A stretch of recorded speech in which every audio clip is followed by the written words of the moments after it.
Béni soit le nom du Seigneur, heureux de vous retrouver ce matin pour célébrer, louer ensemble le nom de Jésus. J'aimerais poursuivre ces moments avec le chant du cantique 269, où on exprimait notre joie d'être sauvé. Je l'ai trouvé, le bonheur ineffable, je suis sauvé aux joies inexprimables.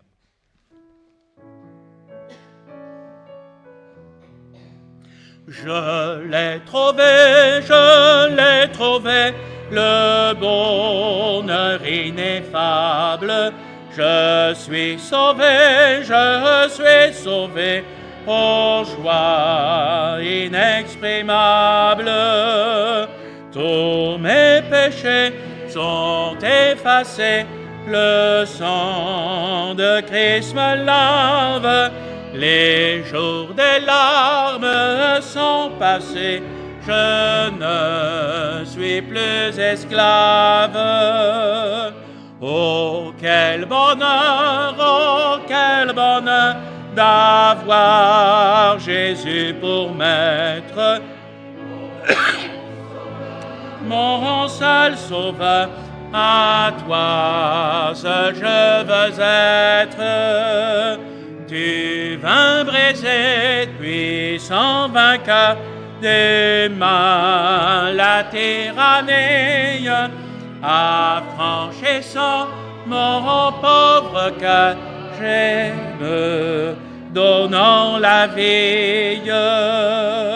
Dans ton amour tu m'as cherché, errant bien loin du Père.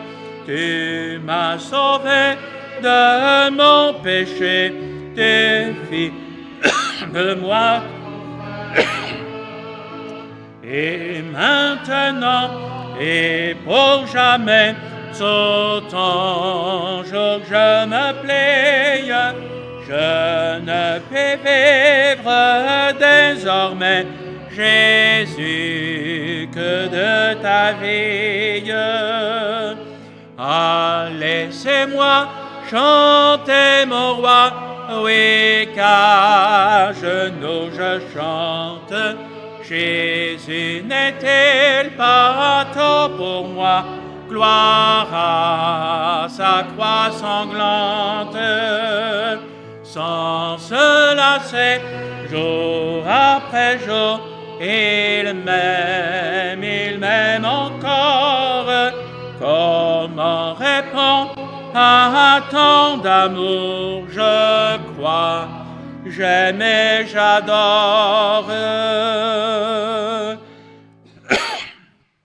Poursuivons avec le chant du 271. Le refrain nous dit « Libre en regardant au calvaire, libre par ta mort salutaire, libre car j'entendis ta voix, libre par le sang de ta croix. »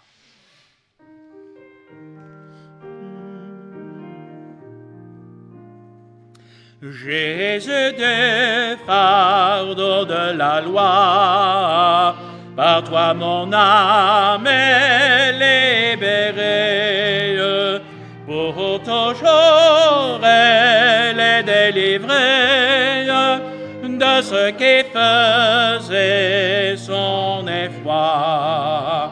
Libre en regardant au calvaire, libre par ta mort salutaire, libre car j'entendis ta voix, libre par le sang de ta croix.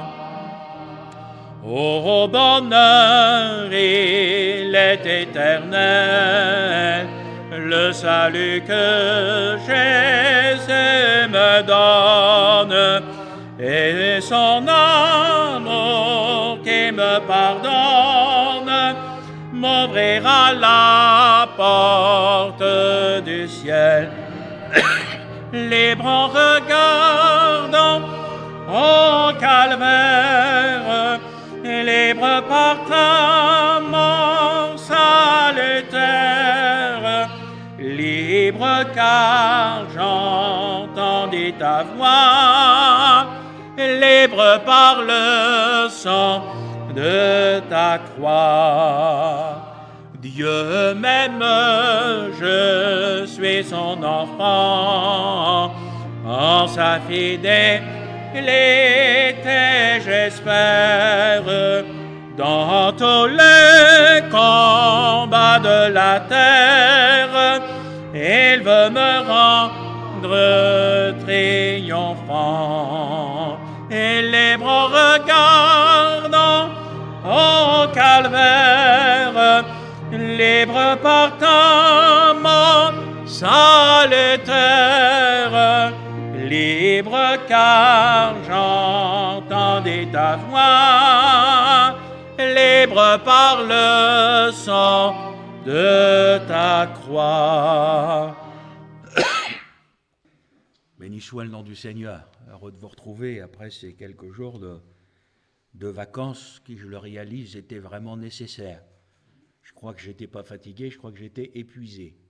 Mais écoutez, le Seigneur a même conduit la météo en faisant en sorte, la semaine dernière, qu'on soit obligé, comme tout le monde, de rester bouclé à l'intérieur. C'était impossible de mettre les pieds dehors. On était en Vendée, il faisait 42, 43 degrés dehors. Donc, écoutez, on s'est reposé par la grâce de Dieu et on remercie le Seigneur pour ça. Mais on est heureux aussi de vous retrouver ce matin et de pouvoir ensemble bénir, louer, adorer le Seigneur.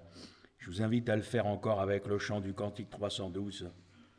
C'est une prière, on la connaît bien. Donne à mon âme, Seigneur, plus de sainteté, plus d'ardente flamme, plus de sérénité, plus de confiance pour rester debout, plus de patience pour supporter tout.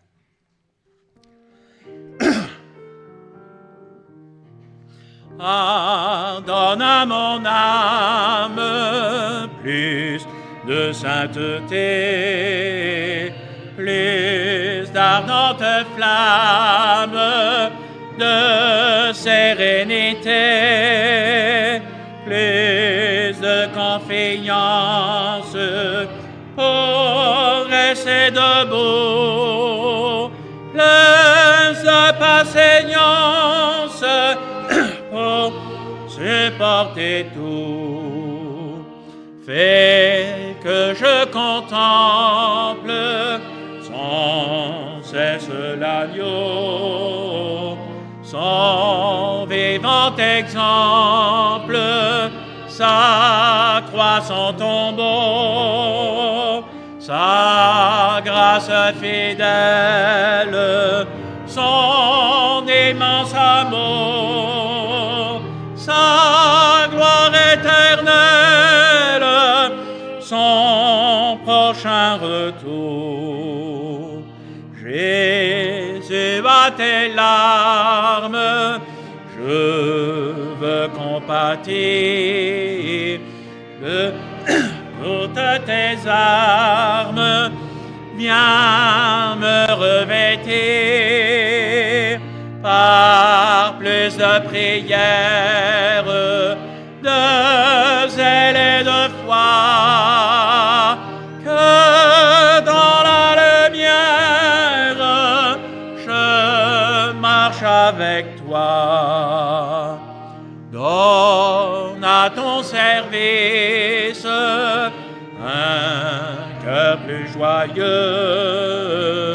prompt au sacrifice, toujours sous tes yeux, qui chante et qui tremble, humble en sa ferveur, un cœur qui ressemble au tien, mon Sauveur. Amen. Et avant d'avoir notre moment de louange et de partage de la table du Seigneur, chantons encore le 292. Entre tes mains, j'abandonne tout ce que j'appelle mien. Oui, prends tout, Seigneur.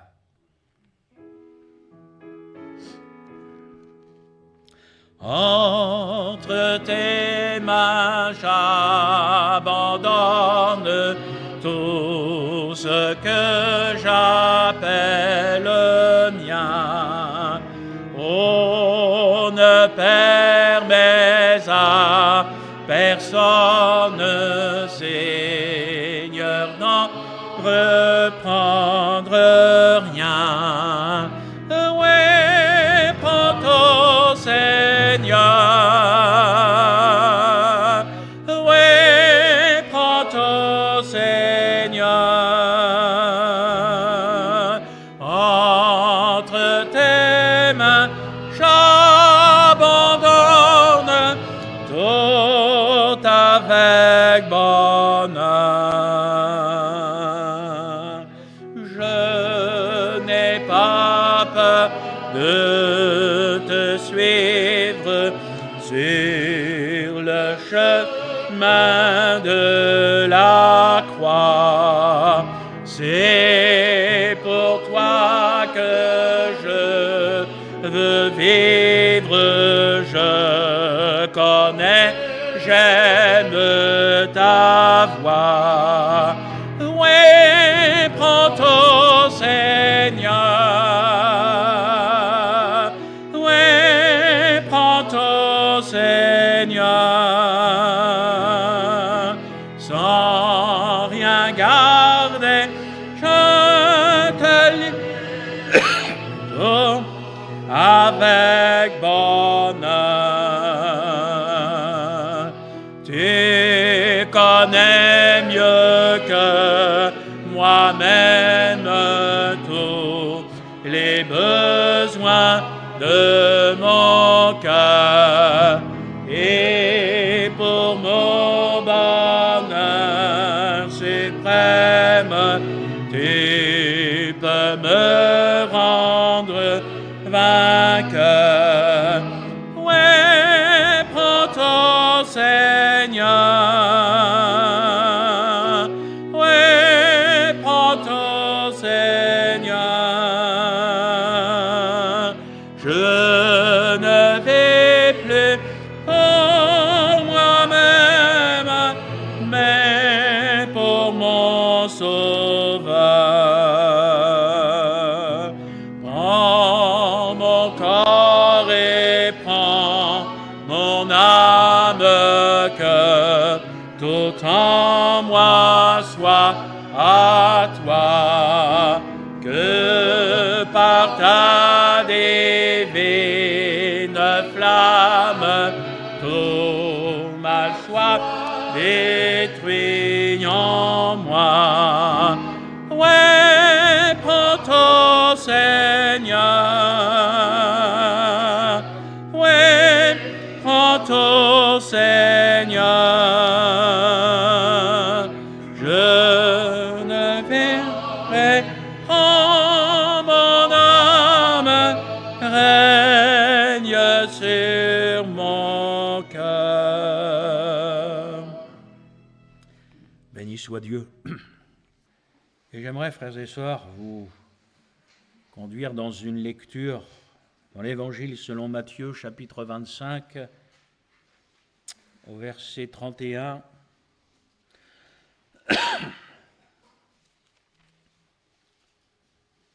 Nous arrêterons plus particulièrement notre lecture sur le verset 35, mais je ne veux pas le sortir de son contexte. Matthieu 25, verset 31.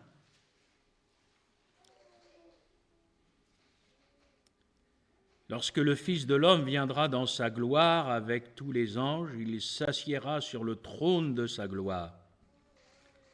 Toutes les nations seront assemblées devant lui, il séparera les uns d'avec les autres, comme le berger sépare les brebis d'avec les boucs. Il mettra les brebis à sa droite, les boucs à sa gauche. Alors le roi dira à ceux qui seront à sa droite, « Venez, vous qui êtes bénis de mon Père, prenez possession du royaume qui vous a été préparé dès la fondation du monde. Car j'ai eu faim, et vous m'avez donné à manger. J'ai eu soif, et vous m'avez donné à boire. J'étais étranger, et vous m'avez recueilli. J'étais nu, et vous m'avez vêtu. J'étais malade, et vous m'avez rendu visite. J'étais en prison, et vous êtes venus vers moi. » Les justes lui répondront, « Seigneur, quand avons-nous vu avoir faim et t'avons-nous donné à manger, ou avoir soif et t'avons-nous donné à boire ? Quand avons-nous vu étranger et t'avons-nous recueilli, ou nu et t'avons-nous vêtu? Quand avons-nous vu malade ou en prison et sommes allés vers toi? Et le roi leur répondra, je vous le dis en vérité, toutes les fois que vous avez fait ces choses à l'un de ces plus petits de mes frères, c'est à moi que vous les avez faites. Ensuite, il dira à ceux qui seront à sa gauche, retirez-vous de moi, maudits, allez dans le feu éternel qui a été préparé pour le diable et ses anges. Car j'ai eu faim, mais vous ne m'avez pas donné à manger, j'ai eu soif et vous ne m'avez pas donné à boire. J'étais étranger, vous ne m'avez pas recueilli. J'étais nu, vous ne m'avez pas vêtu. J'étais malade et en prison, et vous ne m'avez pas rendu visite. Ils répondront aussi, Seigneur, quand avons-nous vu ayant faim ou ayant soif, ou étranger ou nu, ou malade ou en prison, et ne t'avons-nous pas assisté? Et il leur répondra, je vous le dis en vérité, toutes les fois que vous n'avez pas fait ces choses à l'un de ces plus petits, c'est à moi que vous ne les avez pas faites. Et ceux-ci iront au châtiment éternel, mais les justes à la vie éternelle. Amen. Une seconde lecture, plus courte dans la première épître de Jean.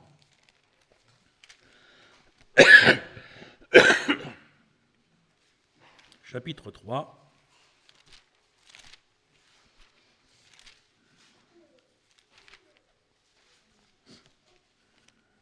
Et je voudrais lire avec vous le verset 18.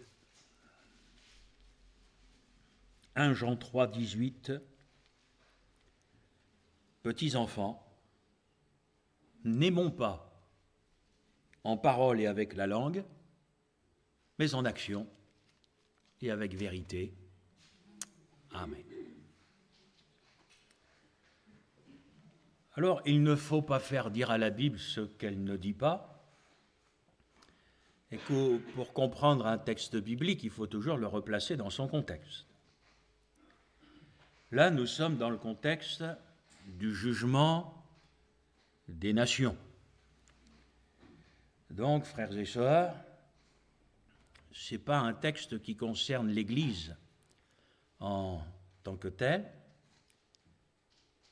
Néanmoins, ce que je vois dans ce texte, c'est ce qui est important aux yeux du Seigneur. Et si aux yeux du Seigneur c'est important pour les nations, ne croyez-vous pas que c'est important pour ses enfants ou pour son Église? Alors, quand ce texte se déroulera, l'Église aura déjà été enlevée. Donc, dans la mesure où il n'y a aucune condamnation pour ceux qui sont en Jésus, là il n'est pas question du tribunal de Christ, c'est le jugement des nations, mais les chrétiens n'ont pas à redouter d'aller dans le feu éternel, puisqu'ils seront déjà avec le Seigneur. Néanmoins, quand je méditais ce texte, alors je le reméditais, parce que les évangiles, on les a lus et relus, je me disais, ces versets sont quand même drôlement importants pour que, même dans ce contexte particulier du jugement des nations, ça puisse emmener des gens dans le feu éternel.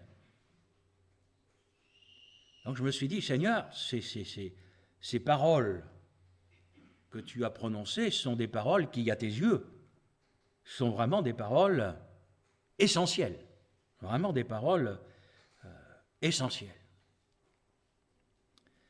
Et voyez-vous, frères et sœurs, là où parfois certains vont être dans des disputes de mots pour l'interprétation de tel texte ou de tel autre, moi je crois et je suis convaincu, vous savez bien combien je suis favorable à l'enseignement de la parole, je suis convaincu que le Seigneur nous invite à un évangile pratique, concret, vécu. crois pas qu'il nous invite à vivre dans des hautes sphères tellement spirituelles, théologiques et tout ce que vous voulez.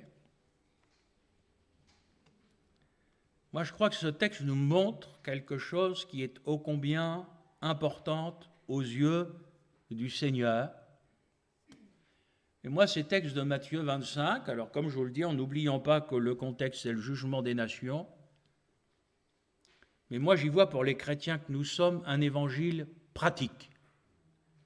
Ce que le Seigneur Jésus nous appelle à vivre. Et ce matin, il nous dit réaliser combien c'est important, puisque dans le déroulement des temps de la fin, et là c'est la fin des temps de la fin, le jugement des nations, il dit il y a des gens qui iront dans le feu éternel à cause de ça. Donc je crois, frères et sœurs, que Matthieu 25, et ce que nous avons lu, parce qu'on n'a pas lu tout Matthieu 25, c'est profondément spirituel. C'est quelque chose qui pourrait nous paraître social. Nourrir ceux qui ont faim, procurer de l'eau à ceux qui ont soif, accueillir l'étranger. Moi, je bénis Dieu que ce soit écrit dans la Bible. Ce n'est pas moi qui le dis, c'est le Seigneur. Vêtir ceux qui n'ont pas de vêtements, visiter les malades, visiter les prisonniers. Là où certains diront que c'est du social, moi je vous dis, c'est spirituel. Que serait la main si elle n'avait pas un bras? Mais que serait un bras sans une main? Ben moi je crois, frères et sœurs, que ce texte, c'est la main. C'est le résultat de la vie du Seigneur en nous, qui nous amène non pas à faire du social, parce que le social, des inconvertis sont capables d'en faire, et même, parce que moi j'en ai rencontré souvent, de le faire très bien. Mais là, je crois que pour le Seigneur, il y a d'abord une question de cœur. D'abord, vous savez que tout vient du cœur. Le Seigneur le dit. Donc, pour donner à manger à ceux qui ont faim, il faut d'abord les aimer. Et il faut avoir un cœur qui va être sensible à leurs besoins. Procurer de l'eau à ceux qui n'en ont pas. Vous savez, c'est tellement facile. Nous, on n'a qu'à tourner le robinet. Et même si vous avez des restrictions d'eau, vous pourrez quand même ouvrir le robinet après 20 heures. La seule chose que peut-être vous n'aurez pas le droit de faire, c'est de nettoyer votre voiture ou de remplir votre piscine. Je ne pense pas que ça fera mourir quelqu'un. Je crois, frères et sœurs, qu'il y a des choses qui sont dans nos privilèges. Nous sommes tellement habitués que nous ne réalisons pas leur importance. Si quelquefois j'avais pu vous emmener avec moi dans mes déplacements, dans mes voyages, pour vous montrer chez certains l'importance d'un puits ou d'une pompe qui fonctionne, l'importance d'avoir un filtre à eau pour pouvoir boire de l'eau purifiée et ne pas être malade même en buvant. Je crois que l'Église, pendant des années, s'est trompée en faisant reposer ces œuvres-là sur les épaules des serviteurs de Dieu. J'aimerais vous dire, ce texte, il n'est pas destiné aux serviteurs de Dieu, même s'il l'est intrinsèquement. Chaque serviteur, c'est d'abord un chrétien, on est bien d'accord. Je crois que ce qui est écrit là, Ce ne sont pas des recommandations pour les serviteurs. Ce sont des recommandations pour les chrétiens. Or, frères et sœurs, on a grandi avec une organisation qui faisait que, quelque part, c'était le pasteur, c'était le serviteur qui faisait tout, qui faisait les visites, qui organisait ceci, qui faisait cela. C'est bien que le pasteur fasse toutes ces choses. C'est mieux quand l'Église les a à cœur et quand elle prend à cœur de les faire. Parce que c'est à chacun de nous que le Seigneur destine ses paroles. Et c'est, il faut le reconnaître, extrêmement concret. Extrêmement concret, c'est pratique. Que voulez-vous que je vous dise? Ce qui est écrit, c'est écrit le souci des pauvres, le souci des affamés, le souci de ceux qui n'ont pas accès à l'eau. Frères et sœurs, nous vivons aujourd'hui dans un tel confort que nous ne réalisons pas bien ce qu'aujourd'hui certains peuvent vivre.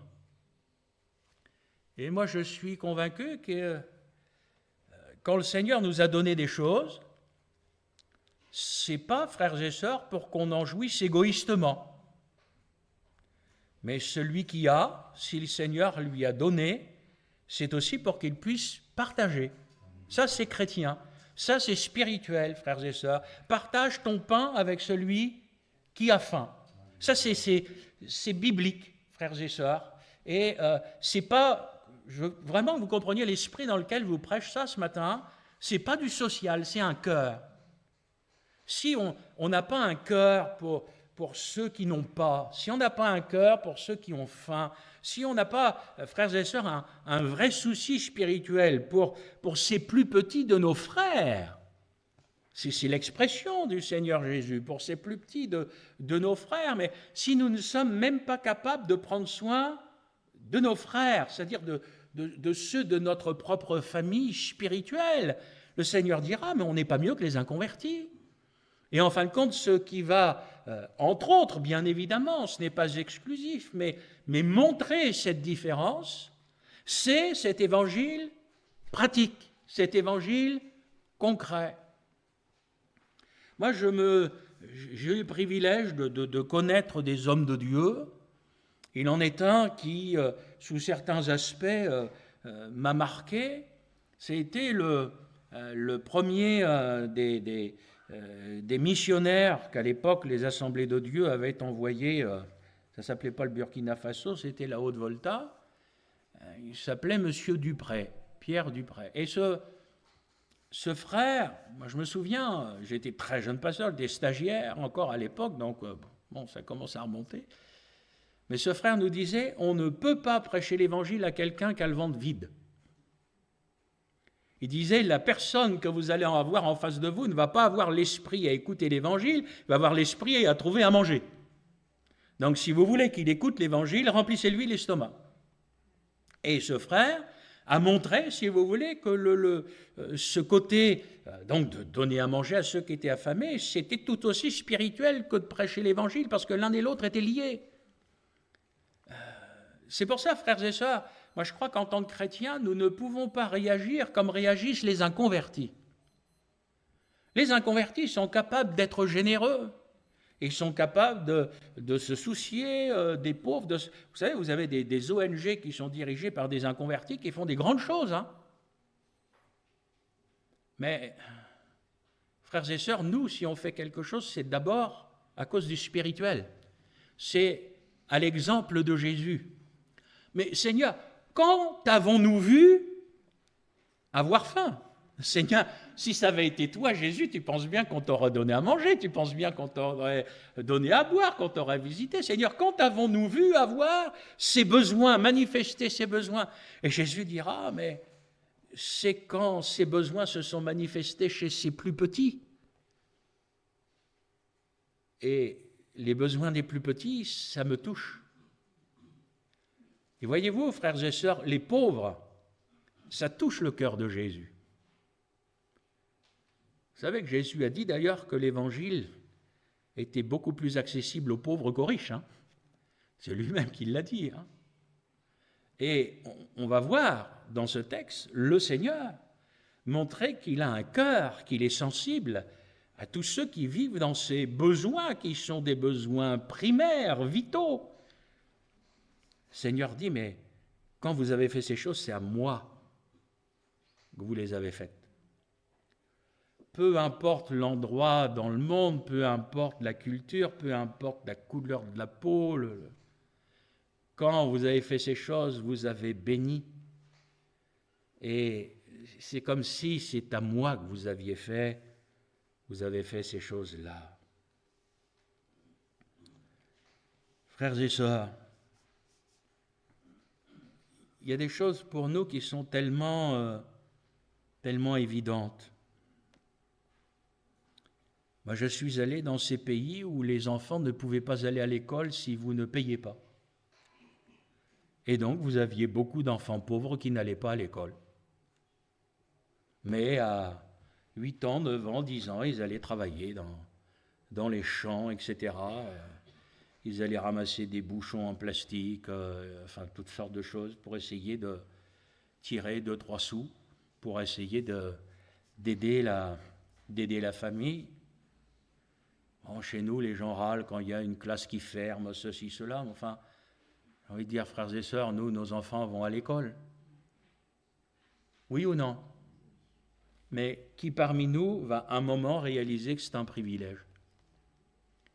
Alors je ne suis pas en train d'encenser l'école. Vous savez bien que, moi je dis aujourd'hui, c'est une grâce de l'avoir. Après, les parents, je le redis toujours, vous avez besoin de refaire l'école à la maison après, avec tout ce qui se dit, tout ce qui s'entend. Mais ce sont de ces privilèges. Moi je crois qu'on y est tellement habitué qu'on ne réalise pas que dans beaucoup d'endroits, il y a des souffrances. Et nous qui sommes si spirituels, si instruits, si à cheval sur telle ou telle chose. Ah, vous me connaissez assez, moi je vous prêche, je vous ouvre mon cœur. Ne croyez-vous pas que nous qui sommes si spirituels, le Seigneur pourrait nous faire des reproches en disant, mais la Bible, tu la possèdes en je ne sais pas combien de versions. Peut-être dans ta bibliothèque, tu as je ne sais pas combien de livres. Tu as eu le privilège d'être enseigné par tel pasteur, tel autre pasteur, etc., au point qu'aujourd'hui, il y a dans ta tête, et c'est précieux, je ne remets pas ça en question, mais vraiment des enseignements bibliques de qualité qui ont formé ta vie. Le Seigneur pourrait nous dire, mais à quoi est-ce que tout ça va te servir si tu n'es même pas capable d'être sensible à quelqu'un qui a faim ou qui a soif? Si tu n'es même pas capable d'être sensible à la destinée d'un petit garçon ou d'une petite fille qui ne pourra pas aller à l'école. C'est quoi ta religion? Si c'est avoir une tête remplie de toutes ces choses, mais si sur le terrain, tu n'es pas capable de manifester la compassion de Jésus, les œuvres de Jésus. Et le Seigneur pourrait nous dire, mais c'est quoi ta religion? Parce que si on en est là, c'est une religion. Et voyez-vous, frères et sœurs, être comme Jésus. J'ai souvent prêché sur ce sujet, mais ce n'est pas seulement être comme Jésus dans sa manière de penser, d'agir, de parler, d'être, être saint comme lui. Bien évidemment, c'est tout cela. Mais être comme Jésus, c'est, pour nous aujourd'hui, avoir un cœur qui va être rempli de compassion, sans qu'on ait besoin de nous passer des films pour nous montrer la misère, la pauvreté. Alors là, ce jour-là, quand on va voir des petits-enfants avec un gros ventre, avec des bras gros comme ça, là, ce jour-là, on va être sensibilisé, mais on va être sensibilisé comme les inconvertis sont sensibilisés. Et une fois que le film est terminé, c'est terminé. Le chrétien, lui, il a un cœur. Et il va manifester ce cœur pour la vie de ceux qui ont besoin. Je vais prendre un exemple très concret. Même si je vous choque, ce n'est pas grave. Vous vous retrouvez dans un pays africain, dans un centre spécialisé dans la nutrition des enfants, et vous avez 2 mamans qui arrivent avec des bébés squelettiques. Ceux qui n'ont jamais vu ça, j'aimerais vous dire, il faudrait peut-être qu'un jour on le voit. Avec une grosse tête, un gros ventre, des bras comme ça. D'abord, on mesure la situation de l'enfant à la taille du bras. Vous avez un mètre spécial. Et puis là, dans ces 2 femmes, vous avez une chrétienne et vous avez une païenne. Je vais même aller plus loin pour vous choquer encore un peu plus. Vous avez une chrétienne et une musulmane.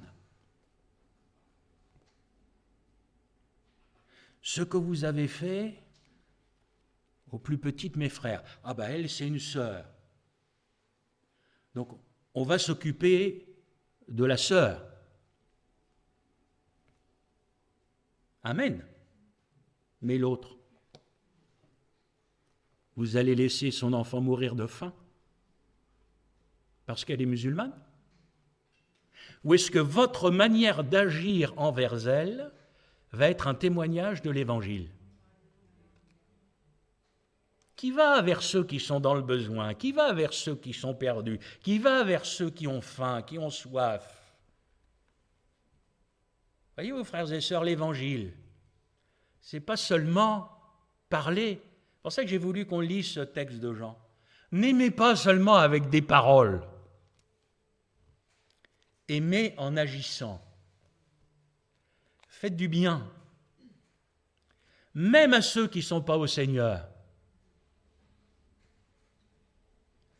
Frères et sœurs, quand Jésus a nourri la foule, parce qu'il l'a fait, il a nourri des gens qui avaient faim.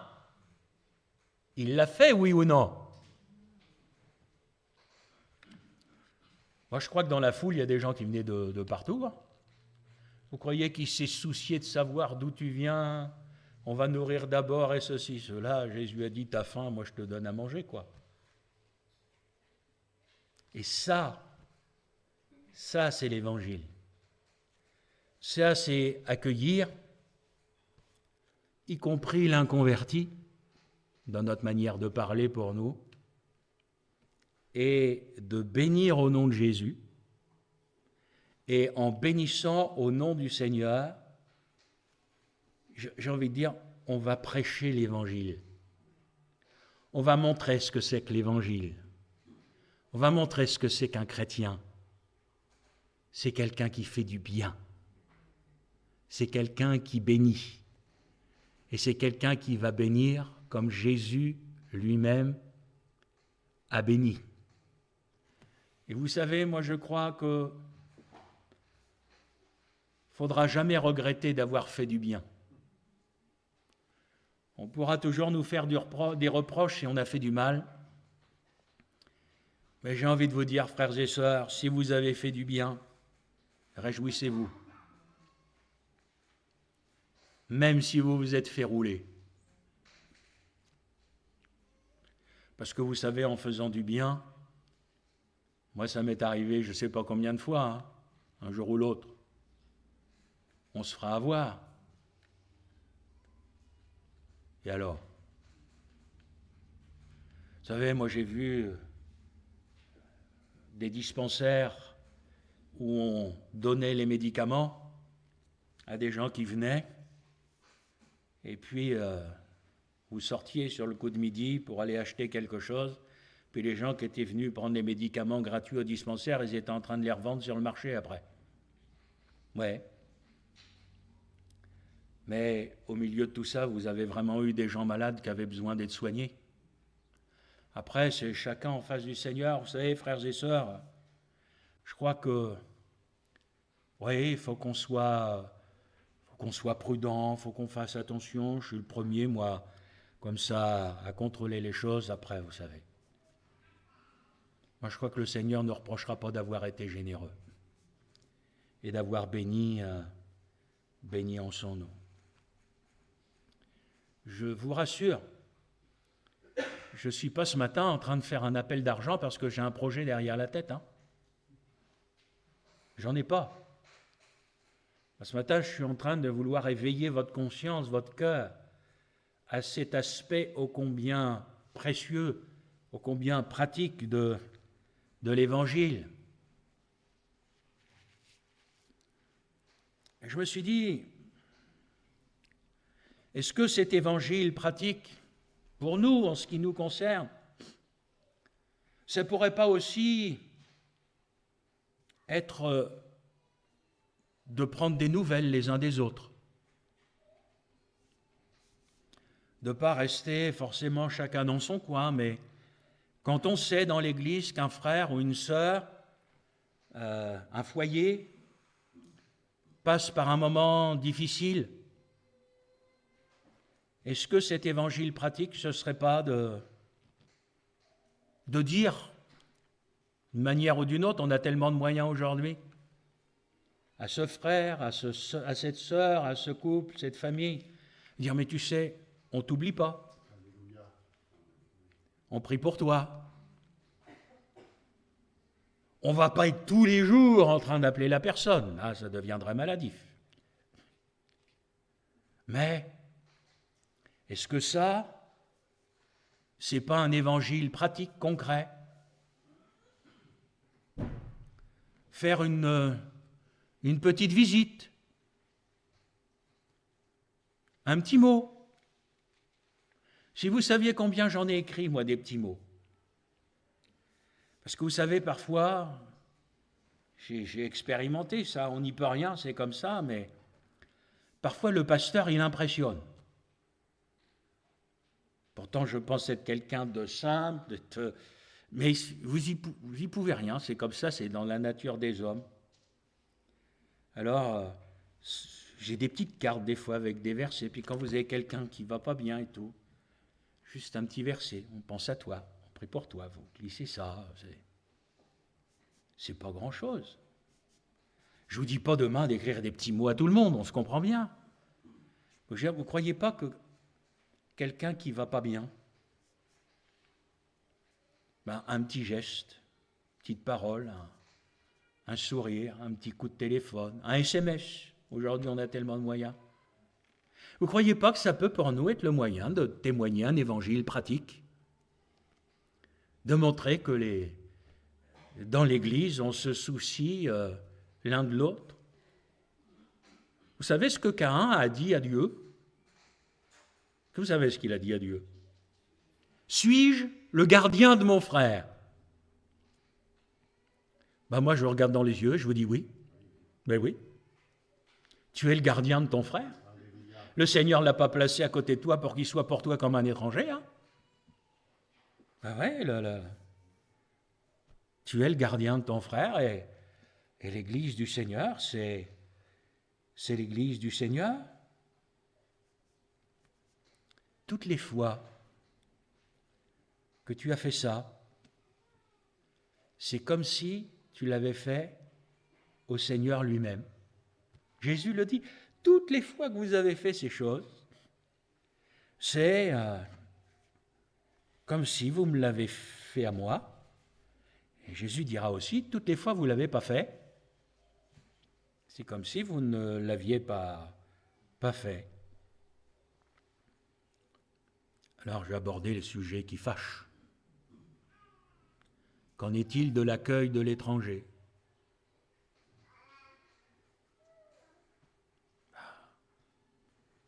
Jésus dira, mais quand avons-nous vu étranger? Quand avons-nous recueilli? Je ne sais pas si vous réalisez que cette parole, Jésus est en train de la prêcher à des Juifs. Je ne sais pas si vous savez, comme les Juifs et ceux dont il était question aussi, les Juifs traditionnels, aiment les étrangers. Je ne sais pas si vous savez qu'un étranger ne rentre pas dans la maison d'un Juif. Qu'un Juif ne mange même pas avec un non-Juif. Vous savez, moi j'ai travaillé pendant presque 3 ans dans une entreprise où 80% des employés étaient juifs. Et j'avais un de mes collègues dont les parents étaient des juifs traditionnels. Alors j'ai beaucoup parlé avec lui, j'ai découvert beaucoup de choses. J'ai même travaillé un moment à Caen dans une entreprise qui était juste à côté de la synagogue. Et là, je garais ma voiture et souvent il y avait le rabbin qui garait la voiture juste à côté de la mienne et tout. Alors je m'étais présenté, on savait qui on était, etc. Je lui ai posé souvent des questions. Ça m'a un petit peu éclairé, si vous voulez, sur certaines choses. Et ce collègue-là, je lui avais dit, tu sais, un jour, parce que ses parents se posaient aussi des questions, je dis, mais moi, je veux bien les inviter. J'ai dit, vous mangerez cachère, hein, je veux dire, ils achèteront et tout, moi, pas de problème. Et il m'a dit, c'est même pas ça, il m'a dit, mes parents ne rentreront pas chez toi. Mes parents ne rentreront pas chez toi. Donc, j'ai compris. Et ça vous éclaire quand vous avez des textes comme cela, où Jésus va dire à des Juifs, j'étais étranger et vous m'avez recueilli. Jésus dit ça à des gens qui ne vont même pas accueillir un étranger chez eux. Et le Seigneur leur dit, il va falloir que vous passiez ces clivages-là pour accueillir celui ou celle qui, bien évidemment, se trouve dans cette situation. Entendre une parole comme ça, pour les Juifs de cette époque, c'était une révolution. Se soucier de l'autre. Avoir un cœur, frères et sœurs, pour les malades. Alors, quand Jésus dit de visiter les prisonniers, il y a des lois en France qui font que, bien évidemment, c'est quelque chose de bien difficile. Et ce n'est pas quelque chose d'automatique. Moi, je crois qu'il faut vraiment avoir ça à cœur. Vous savez, frères et sœurs, j'ai été pasteur d'une église, et dans cette église, il y avait une chrétienne, une femme, qui avait été visiteuse de prison. Aujourd'hui, dans l'église de Rouen, vous avez un frère, un cher frère, qui s'est converti par l'intermédiaire de cette femme, qui, en visitant les prisonniers, lui a témoigné du Seigneur Jésus, et cet homme s'est converti. Moi, j'ai été aumônier de prison pendant presque 10 ans, pendant 9 ans. Donc, bien sûr, le travail de l'aumônier, du pasteur en prison est différent. Mais un chrétien, une chrétienne qui a à cœur peut aussi visiter les prisonniers. Alors, vous avez toute une prudence à avoir avec le témoignage de l'évangile en prison. On ne peut pas prêcher l'évangile comme ça, mais vous savez, l'évangile veut dire, c'est quoi? C'est « vous m'avez visité ».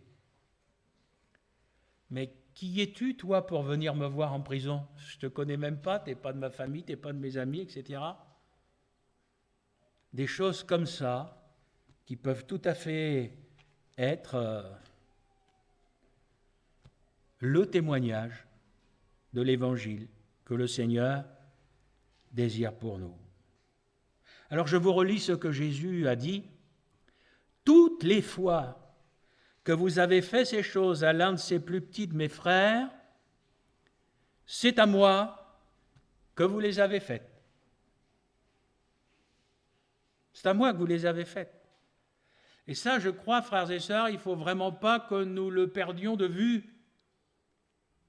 Ce n'est pas seulement l'autre avec son besoin, mais à travers l'autre, il y a Jésus. Il y a Jésus à travers l'autre. Toutes ces choses, c'est à moi que vous les avez faites. Et je crois, frères et sœurs, que nous ne l'avons pas toujours réalisé, ça. Nous ne l'avons pas toujours réalisé. Agir. N'aimez pas seulement avec des paroles, mais aimez concrètement. Agissez, que cet amour soit pratique, que cet amour soit concret. Et ce qui est vraiment préoccupant, ce n'est pas seulement d'entendre Jésus dire « c'est à moi que vous avez fait ces choses », mais c'est aussi de l'entendre dire « quand vous ne les avez pas faites, c'est à moi que vous ne les avez pas faites ». Et voyez-vous, frères et sœurs, on peut avoir toutes sortes de logiques pour ne pas faire. La première, c'est de ne pas avoir les moyens. C'est de vous dire, le Seigneur ne nous demandera jamais de faire ce qu'on ne peut pas faire. Ça, c'est clair. Vous pouvez mettre la main dans votre poche, si elle est vide, elle est vide. Vous n'allez pas inventer quelque chose. Donc le Seigneur ne nous fera pas de reproche de ce côté-là. Le Seigneur pourra nous dire, mais tu aurais pu faire. Tu aurais pu tendre la main. Tu aurais pu aider. Tu aurais pu soulager. Tu aurais pu consoler. Tu aurais pu dire un petit mot. Pourquoi ne l'as-tu pas fait? Ah ben tu sais, Seigneur, une fois je l'ai fait à un frère, je l'ai fait à une sœur, et puis je me suis fait envoyer promener. Amen. Tu as compris comment tu es quand tu es mal luné. Parce que là, c'est toi qui t'es fait envoyer promener, mais ça compense toutes les fois où c'est toi qui as envoyé promener les autres. Mais non, vous n'êtes pas concernés, vous avez tous un caractère formidable. Ça ne nous arrive jamais, n'est-ce pas? Mais frères et sœurs, ça vous est déjà arrivé d'être pas bien? Vous venez, vous n'avez pas envie que les gens vous parlent, forcément, c'est le jour où vous n'avez pas envie que les gens vous parlent, qui vous parlent. Bon, ben et alors? En Normandie, je vais vous dire, on ne va pas en faire un fromage, quoi. Nous aussi, ça nous est arrivé de venir à l'église, de ne pas être bien, de ne pas avoir envie qu'on nous parle, etc. Mais attendez, on n'est pas dans le monde, on est dans l'église, on est des frères et des sœurs. Eh ben, on met notre mouchoir par là-dessus, puis on n'en parle plus, quoi. On n'est pas susceptible dans l'église. Ah, merci, Joël. Hein, frères et sœurs, écoutez, on est des frères et des sœurs. S'il faut qu'on s'arrête tout le temps sur « ah, machin, il est passé devant moi sans me saluer, ceci, cela, il faisait la tête aujourd'hui ». Arrêtez avec des trucs comme ça, frères et sœurs. Laissez tomber, mettez donc votre mouchoir par là-dessus. Qu'est-ce qu'on en a à faire, toutes ces choses-là? Laissez les gens du dehors vivre comme ça. Mais nous, on est dans la maison du Seigneur. Souciez-vous. On dira, il ne devait pas être bien aujourd'hui, le frère, pour être comme ça. Je vais prier pour lui. Là, tu le bénis. Là, tu l'as béni. C'est aussi simple que ça, plutôt que de prendre la mouche et puis de monter de la mayonnaise, là. Parce que vous en avez qui sont spécialistes dans les églises pour ça. Hein. Avec un problème comme ça, ils vont vous en sortir long comme ça. Mais je dis, mes frères et sœurs, on est dans l'église ou pas? Ben oui. Moi, ça me fait sourire parce qu'on est à Ponto de Mer ici. Donc, l'Assemblée générale, on s'est trompé dans une addition. Vous êtes jamais trompé, vous, en comptant? Bon, on s'excuse, on dit, frères et sœurs, on a mal recopié, en tapant sur le machin, etc. Vous inquiétez pas, les comptes sont bons. Amen, quoi, je veux dire, frères et sœurs, vous savez bien qu'on est transparent, on cache rien. Voilà, il n'y a jamais personne qui met la main dans la caisse ou quoi. On est dans l'église du Seigneur. Attends, dire, mais les chrétiens, ils te disent rien? Bon, je dis non.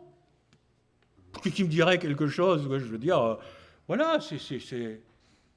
Parce qu'on est dans l'église du Seigneur, quoi. On n'est pas des gens à problème. Vous ne dites pas Alléluia quand je dis ça. Mais, frères et sœurs, on manifeste le caractère de Jésus. Vous savez, je ne sais pas si vous imaginez, Jésus qui va manger chez le pharisien. Oh, Seigneur, est-ce que tu sais où tu mets les pieds, quoi? Et vous croyez que Jésus savait où il mettait les pieds? Bon. En allant chez les pharisiens, c'est là qu'il y a la femme de mauvaise vie qui pointe son nez. Ah, mais cette scène-là, c'est une collection, faut quand même le faire. Alors vous avez tous les ultra-religieux qui sont là, mais il ne sait pas qui c'est cette femme, il ne sait pas quelle est cette vie. Mais vous croyez que Jésus ne savait pas qui c'était? Est-ce que Jésus va dire? Il va dire, ce n'est pas les gens en bonne santé qui ont besoin de médecins, ce sont les malades. Et ceux qui ont besoin d'être pardonnés sont les pécheurs. Ils ont besoin de cet évangile concret. Alors on n'est pas là à les juger à cause de leurs péchés ou ceci, cela, mais quand ils viennent à Jésus, on se réjouit. Alors, j'espère que vous vous réjouissez. Et c'est là que la grâce de Dieu se manifeste. Vous savez, il y a des choses, ça m'a tellement marqué. Cet homme, M. Dupré, retraité, quand je dis retraité, âgé, il rentre en France. Il était tellement actif, il s'ennuie. Voilà qu'il a mis en place un centre pour accueillir les gars qui sortaient de prison, pour les former à un nouveau métier. Alors il leur apprenait à faire du charbon de bois. Et il avait construit un immense four, etc., pris des accords avec les services forestiers. Les gars, il leur apprenait à manier la tronçonneuse. Ils faisaient du bois, avec le bois, ils faisaient du charbon de bois, ils vendaient et tout. Puis moi, ça m'interpellait, ça. Alors je suis allé le voir. Moi, j'avais 19 ans, je crois, à l'époque. Puis voilà que le soir, il y a la réunion avec tous ces gars. Vous imaginez, moi, 19 ans, qui sors d'un foyer pastoral, je me retrouve avec tous ces gars qui sortent de prison. Puis j'en avais un à côté de moi. Il était tatoué de la tête aux pieds, mais tout le visage. Ça fait drôle. Puis bon, vous savez, ceux qui se retrouvent comme ça en prison, les tatouages, ils sont beaux, je vous promets. Ils veulent dire quelque chose. Et voilà que je suis assis à côté de lui. Je n'ai pas arrêté de le regarder, le pauvre gars, etc. Alors, on a chanté quelques cantiques, le frère Dupré a porté très simplement, hein. Il n'a pas fait un grand message d'évangélisation, il a ouvert la Bible, etc. Puis il a dit, on va avoir un moment de prière maintenant. Puis ce gars-là, à côté de moi, il a prié. Je ne peux pas vous imaginer ce que ça m'a fait. J'avais presque moi un phénomène de rejet, quoi. Je veux dire, mais je suis assis à côté de qui, là, etc. Donc moi, quelque part, vous savez, à l'époque, j'étais légaliste, hein, j'étais en train de le juger parce qu'il était tatoué de la tête aux pieds, parce qu'il avait des machins, des boucles d'oreilles de partout, tout ce que vous voulez. Et puis, tout à coup, ce gars-là se met à prier le Seigneur, mais il prie comme un chrétien, quoi. Il me dit, mais il a rencontré Jésus. Alors là, Gilles. Et j'ai vu ce petit bonhomme, parce que c'était un petit bonhomme. Je l'ai vu aller vers ces gens-là. Et à l'époque, quand on était en convention, à chaque fois, il parlait pour cette œuvre, en essayant d'impliquer les pasteurs. Et les pasteurs lui riaient au nez, lui faisaient comprendre qu'avec son œuvre, il les embêtait. Ouais. Il est mort, le frère. Je peux vous dire, il est dans la gloire, hein. Non pas à cause de ses œuvres, mais à cause du cœur qu'il avait. Et l'œuvre, elle est morte avec lui. Qui aujourd'hui s'occupe de ces prostituées? Sa femme. Excusez-moi, lui s'occupait des prisonniers, sa femme, elle s'occupait des prostituées, elle. Elle allait dans les rues. Et puis, c'est pareil, ils avaient une maison spéciale, les accueillaient, etc. Et là, vous avez des femmes qui se sont converties.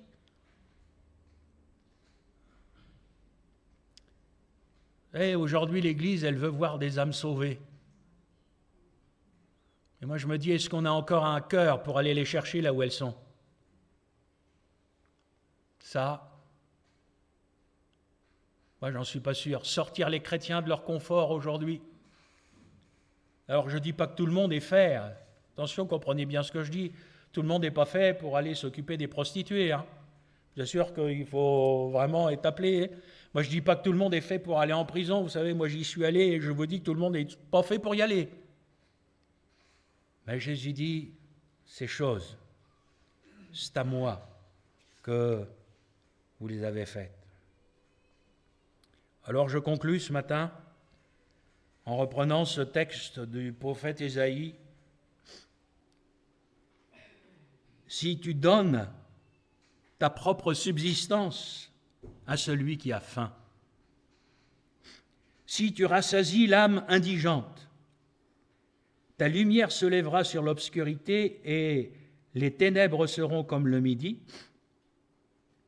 L'Éternel sera toujours ton guide, il rassasiera ton âme dans les lieux arides, il redonnera de la vigueur à tes membres, tu seras comme un jardin arrosé, comme une source dont les eaux ne tarissent pas. Si tu donnes ta propre subsistance à celui qui a faim. Écoutez-moi bien. Voilà le jeûne auquel le Seigneur prend plaisir. Ésaïe 58. Frère, il nous faut jeûner, etc. Bon, je ne suis pas opposé au jeûne. Hein. Vous savez, quand les vacances vont être passées, ne vous inquiétez pas, je vais vous redonner rendez-vous. Mais le jeûne auquel le Seigneur prend plaisir, c'est l'évangile pratique. Donne d'abord ta propre subsistance à celui qui a faim. Parce qu'autrement, tu peux jeûner autant que tu veux. Si tu n'es pas capable d'avoir soin du plus petit de tes frères, ça ne sert à rien. Alors, n'en déplaise à ceux qui ne le comprennent pas, mais je garderai un cœur pour tous ces pauvres, pour tous ces enfants qui dépendent de nous, pour ces orphelins.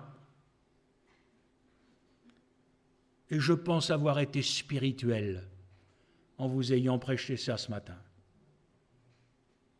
Jésus, il a nourri cette foule affamée et il s'est arrêté quand Bartimée l'a appelé.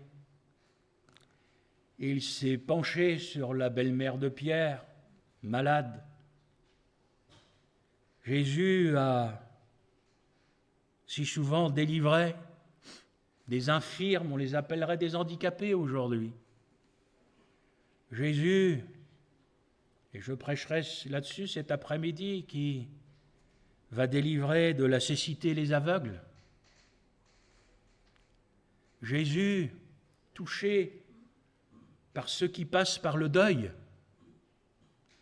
Parce que vous savez, frères et sœurs, moi je suis pleinement convaincu que